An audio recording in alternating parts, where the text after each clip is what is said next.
everyone! So, welcome sa aking daily vlog. Ay, hindi. A day in my life. So, a day in my life as namumuhay mag-isa. Charing! So, ayun guys, ako nang mag-isa lagi. So, ayan, naghahanda ako ng aking pananghalian. Gagawa ko ng pansit. So, nagayak na ako ng bawang. Ayan, habang binabalatan ko, tapos next ko namang inayak is yung sibuyas. So ay hindi tayo iyak po to this video, I mean sa sibuyas, ganun, kasi minsan umiyak kasi ako dahil sa sibuyas Ikaw ba naman masaktan hindi ka iyak? Sharing! So ayan guys, hinihiwa ko na. Alam mo, yun yung the best sa lahat pag nagluluto ako, kasi gusto ko kasi yung naghihiwa ng mga ingredients. Favorite part ko talaga pag nagluluto is yung naghihiwa ng mga ingredients, ganun. So ayan, hinihiwa ko pala yung bawang kasi nakalimutan ko. Ayan, tapos na. Then natapos ko na din pala hiwain yung kamatis. Sorry naman, tapos ayun yung pipino guys, hindi ko yun ihahalo, bali sinabay ko lang siya kasi gagawin ko siyang salad mamaya kasi masarap yan more vitamins pa. Bali 75%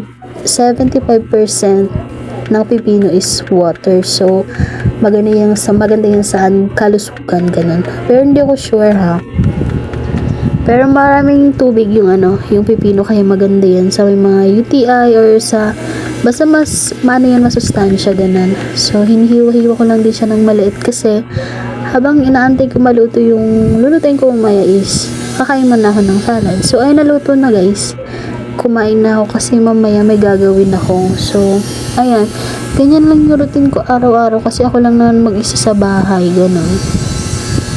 So binilisan ko na pala yung video kasi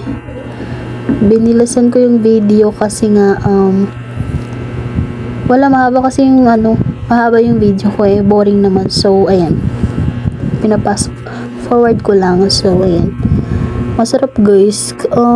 Hindi yan madaming ingredients, bali mga nilagay ko lang yung mga hiniwa ko kaganina, and then paminta, ganun.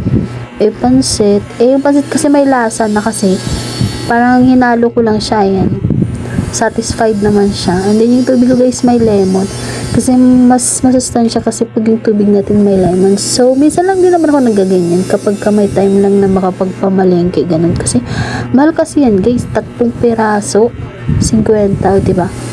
Kaya minsan lang. So ayan, tulala na naman si girl kasi mamaya nag-isip ako kung ano ituturo ko mamaya sa aking ituruan. Ayan, sobrang sarap guys. And this week pala nitong mga nagdaang mga week is lagi na lang akong gulay. Okay na isda. Dati kasi ko yung mga pansit kanto, mga itlog, lang lagi. So ngayon, healthy living na tayo guys. Ganun talaga. So ayan, tapos na akong kumain. Then ayun na naman yung next job ko guys.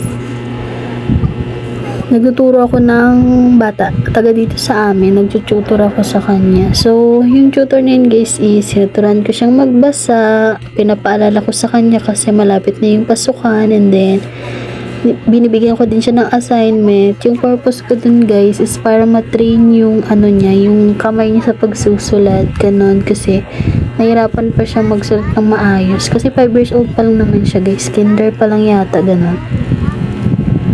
Tinuturuan ko siya magbasa. Marunong siya guys sa mga words, ganun. Pag nagdikit-dikit yung words, ganun.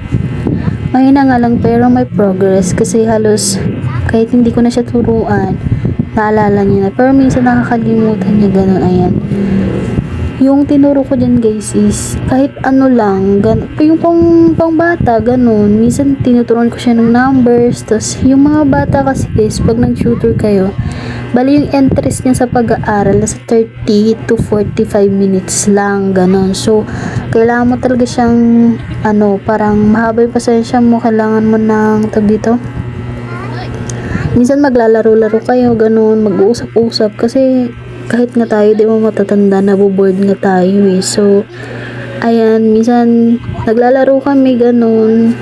Tapos sa huli naman minsan nagti-TikTok, tapos nag-uusap-usap kami, ganun. Yung bata pala na yung guys is sobrang daldal. Para siyang kausap ko na sa mga elementary. I mean, nasa yung mga nasa 10 years old na kasi ang dami niyang tanong. Kunyari na lang tanong niya.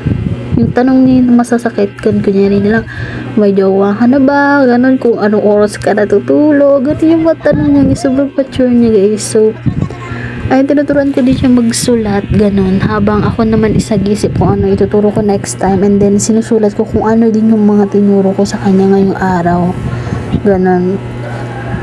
Tapos sinuturuan ko siya kung paano yung magandang sulat, yung i-align mo sa sa guhit, ganon. Minsan nahihirapan din siya sa number kung paano isulat, tinuturuan ko din siya, ganon. So, kada huli niyan guys is nagtitikto kami para naman yung interest niya is hindi siya tama rin, ganon. So, ayun ang ginagawa ko guys pagkatapos ng mga ginagawa ko sa bahay, pagising, pagluto, maligo, ganon lang. Tapos ang tuturo na sa bata, tapos ganyan lang siya. Kasi naayos ko yung buhok niya para siya guys, para magkaroon siya ng interest. Ganyan. So, hanggang dito na lang guys. Thank you for watching.